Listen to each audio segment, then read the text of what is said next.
ए भाई खसनी, अरे भाई चल ले यार, मोड़ू थाई से यार।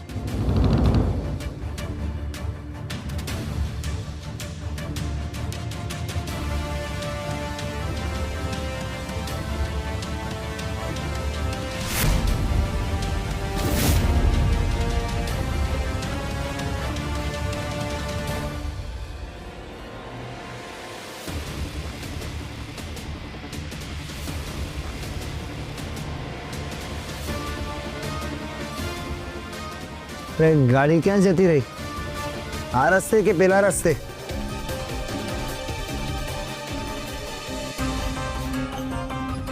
હવે શું કરું?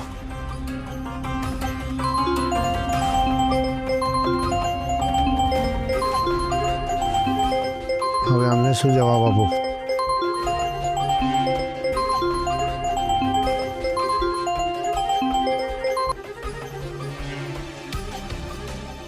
हाँ मैडम।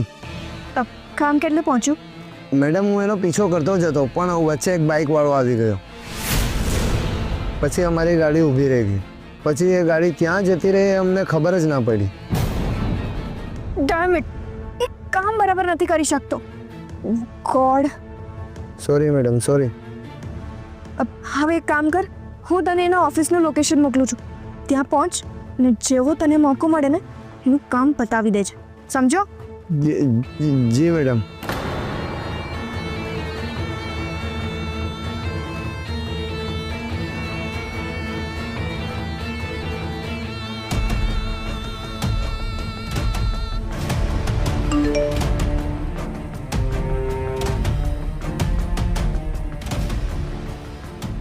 हम ले ले।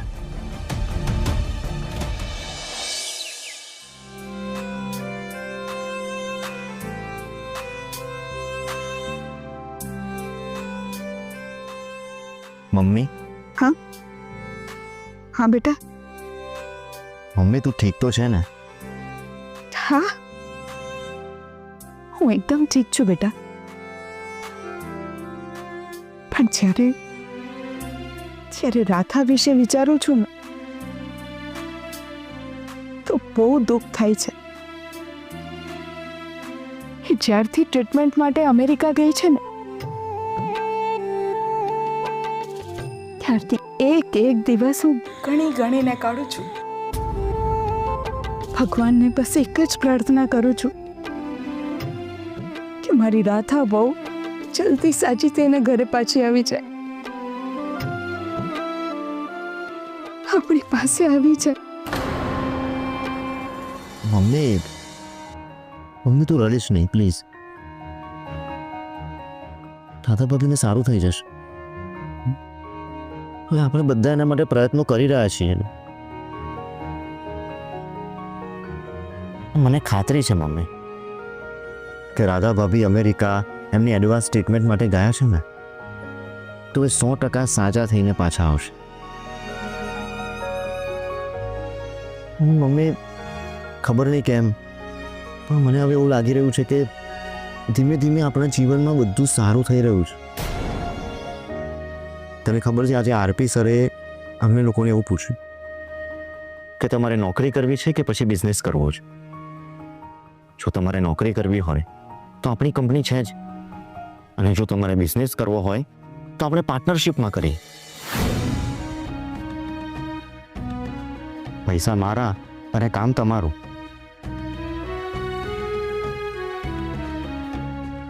સાચું કહું ને મમ્મી તો આજે મને એવું લાગ્યું કે જાણે કોઈ બાપ એના પોતાના દીકરાઓને આ ના કહી રહ્યો હોય।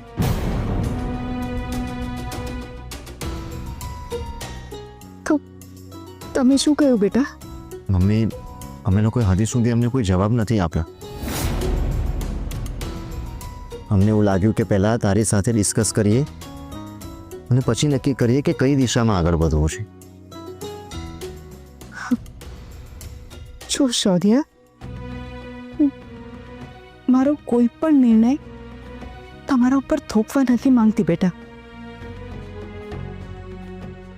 તમે હવે મોટા થઈ ગયા છો, મેચ્યોર થઈ ગયા છો। તમારા જીવન માટે શું સારું છે શું ખરાબ છે એ સમજી વિચારીને તમે નિર્ણય લઈ શકો છો. અને હા, હું હંમેશા તમારી સાથે છું.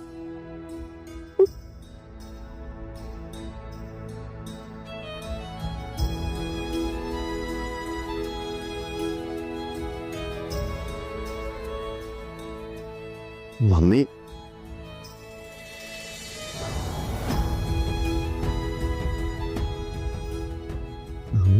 મમ્મી તું શાંત થઈ જા, તું રડીશ નહીં પ્લીઝ. બધું સારું થઈ જશે.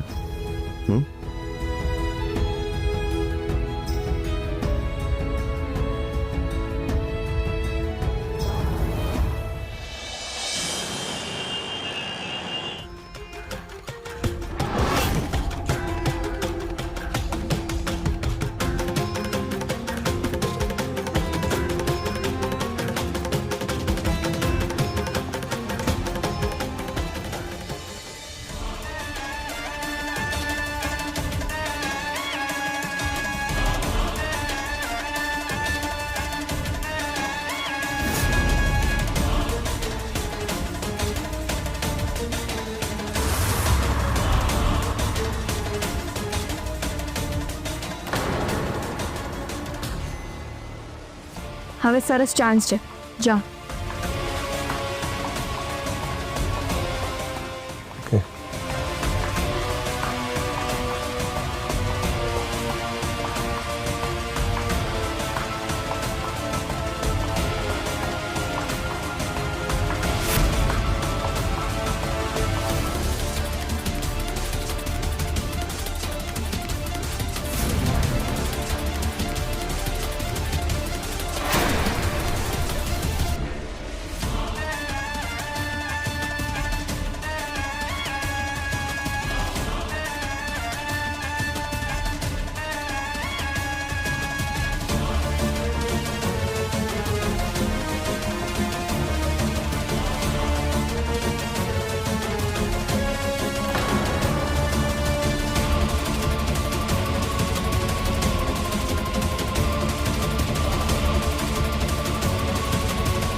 મેડમ, તમારું કામ થઈ ગયું છે.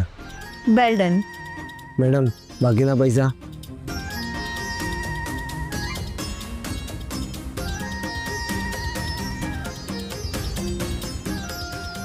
Thank you madam. ફરી કોઈ કામ હોય તો કહેજો. જા હવે.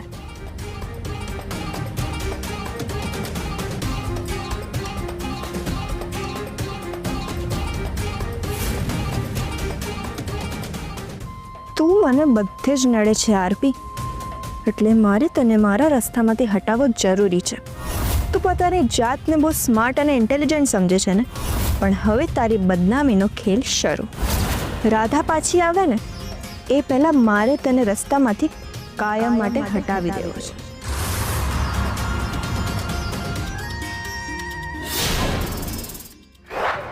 હર્ષ, એક વાત પૂછું? થોડી વાર પહેલા રાજેશ અંકલ અને તમે ત્રણેય શું વાત કરતા હતા? નીલા, રાજેશ અંકલે અમને જોબ અને બિઝનેસની ઓફર કરી છે. શૌર્ય મમ્મી સાથે વાત કરવા ગયો છે. મમ્મી શું કહે છે એ પરથી નક્કી કરશું કે આગળ શું કરવું છે. મને લાગે છે મમ્મીજીને હવે કોઈ પ્રોબ્લેમ નહીં હોય. જો મમ્મીજી રાજેશ અંકલના ઘરમાં રહેવા માટે તૈયાર થયા હોય તો પછી આ ઓફર સ્વીકારવામાં મને કંઈ ખોટું નથી લાગતું. You are right. અમને પણ એવું જ લાગે છે. સાંજે ભેગા મળીને રાજેશ અંકલને જે કંઈ પણ ડિસાઈડ થશે એ જણાવશું. હર્ષ, એક વાત કહેવાની છે. શ્રેયાની સ્કૂલમાંથી ફોન આવ્યો હતો અને એ લોકો પૂછતા હતા કે ફી ક્યારે ભરવાના છો. સાચું કહું તો નીલા, મને પણ એ જ વાતની ચિંતા છે. હું એક કામ કરું છું, હું પર્સનલી સ્કૂલે ફરીથી મળી આવું છું અને પ્રિન્સિપલને રિક્વેસ્ટ કરીને એમની પાસે થોડો સમય માંગી લઉં છું. હા, એ બરાબર છે. આમ પણ એક જગ્યાએ ઇન્ટરવ્યૂ માટે જવાનું જ છે, તો ત્યાં પણ જઈ આવીશ અને વળતા સ્કૂલે પણ મળી આવીશ. ઠીક છે? હર્ષ, તારી પાસે પૈસા તો છે ને? હા, બસમાં જઈને આવા એટલા છીએ. અને આમ પણ જ્યાં જવાનું છે ને ત્યાંથી સ્કૂલ અડધો કલાકના ડિસ્ટન્સ પર જ છે, તો ચાલતો જતો આવીશ. ઠીક છે?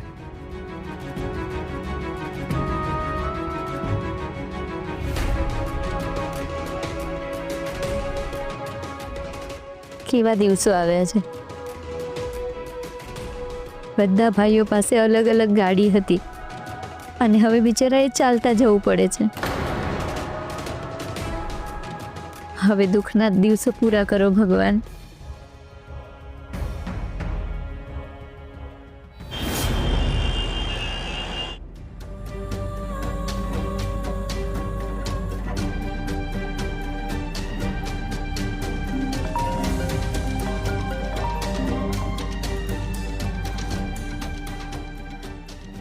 કિયારા, કામનું શું થયું? હા ફિયા, પાર્સલ આરપીની ગાડીમાં મુકાઈ ગયા છે. મેડમ, મેં એક ફોન કરીને આવું? હા જા, પણ જલ્દી આવજે. જી મેડમ.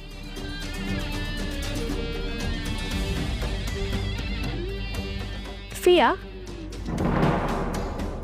હવે ફક્ત ને ફક્ત પોલીસને ઇન્ફોર્મ કરવાનું બાકી છે. એ તું કરે છે કે હું કરી દઉં? હું પણ કંઈ નહીં કરું અને તું પણ કંઈ નહીં કરે, સમજી? તો પછી પોલીસને કેવી રીતે ખબર પડશે? પોલીસ સુધી બાતમી પહોંચી જશે. એમાં ક્રેડિટ લેવા જેવું કંઈ નથી. તારી ઇન્ક્વાયરીમાં આપણે બંને ફસાઈ જઈશું. હા, તો હવે આપણે શું કરવાનું છે? તું બધું મારા પર છોડ. પોલીસ સુધી બાતમી પહોંચી જશે. ઠીક છે ફિયા. અને હા, તું હવે છે ને આરપીની ઇજ્જતનો વરઘોડો કાઢવાની પણ તૈયારી કરી જ લેજે. એ પણ થઈ જશે. તું એક કામ કર, તું પણ એની પાછળ રહેજે અને હું ટ્રાય કરું છું. જો શક્ય હોય ને તો હું પણ આવી જઈશ. ઓકે? ગ્રેટ ફિયા. જો આપણું તીર નિશાના પર લાગ્યું ને તો આરપીની ઇજ્જત નીલામ થઈને જ રહેશે. યસ, એમ જ થશે.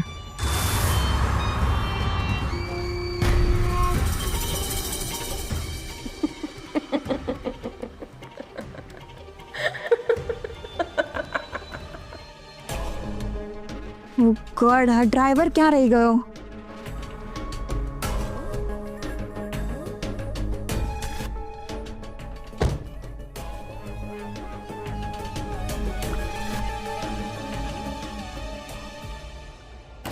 તાજા મીઠા સફરજન લઈ લો.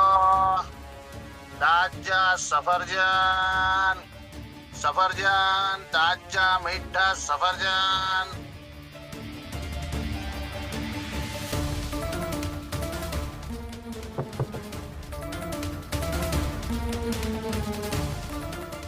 શું છે?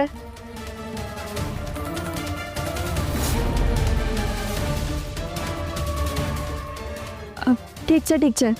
એક બોક્સ કેટલા કિલોનું છે? સારું, પાછળ મૂકી દે. લે, પૈસા લેતો જા.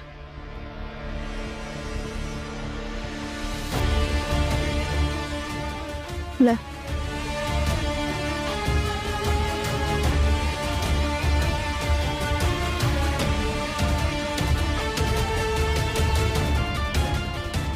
એક બોક્સ મારા માટે અને બીજું બોક્સ પિયાને આપી દઈશ. હા.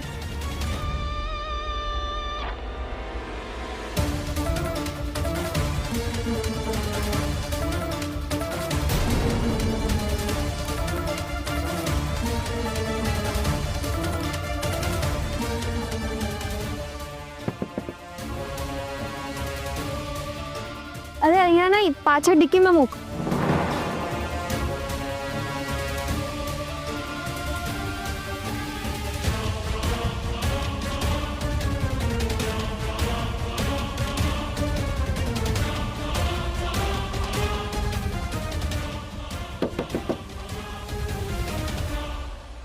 ખોડા ડ્રાઈવર ક્યાં છે?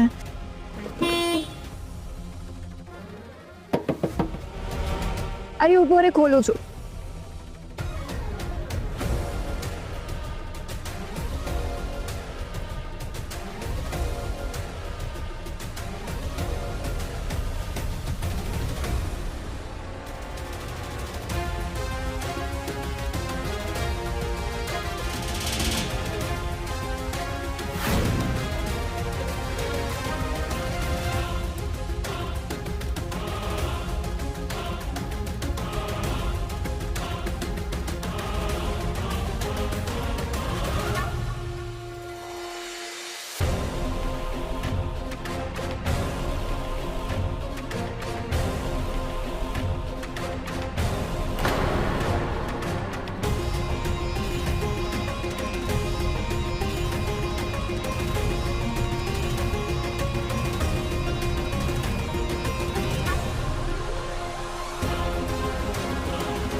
ઠીક છે, જા.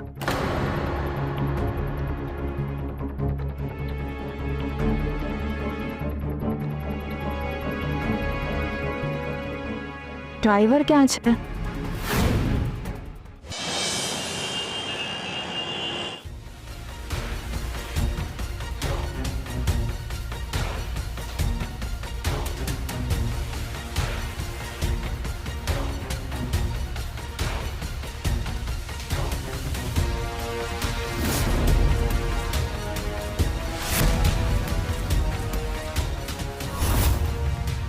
કેમ છો આરપી સર?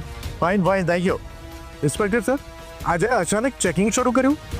હવે તહેવારના દિવસો શરૂ થઈ ગયા છે ને, એટલે ઉપરથી ઓર્ડર છે, સિક્યુરિટી ટાઈટ રાખજો. બિલકુલ બિલકુલ. આપણે સતર્ક રહીએ ને તો ગંભીર દુર્ઘટના અટકાવી શકીએ. જી.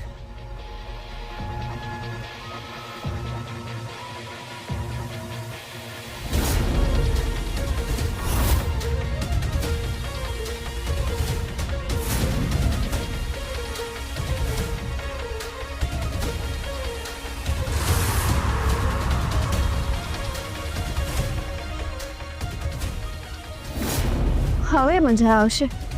હવે મારો પ્લાન સક્સેસફુલ થશે અને આરપી જેલ ભેગો.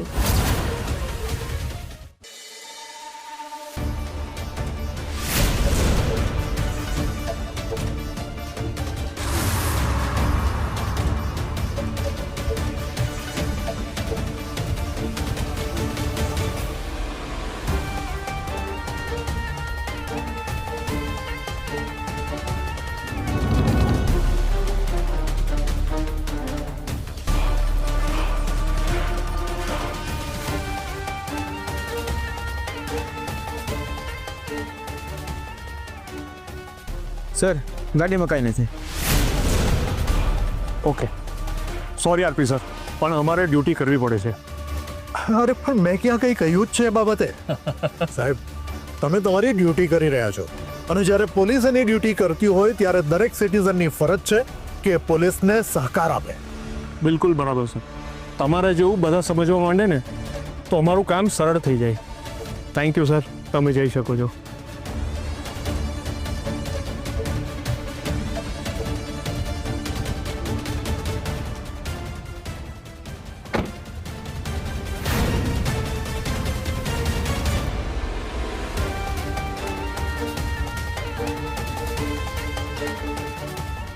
આવતો ગાડી આવતો.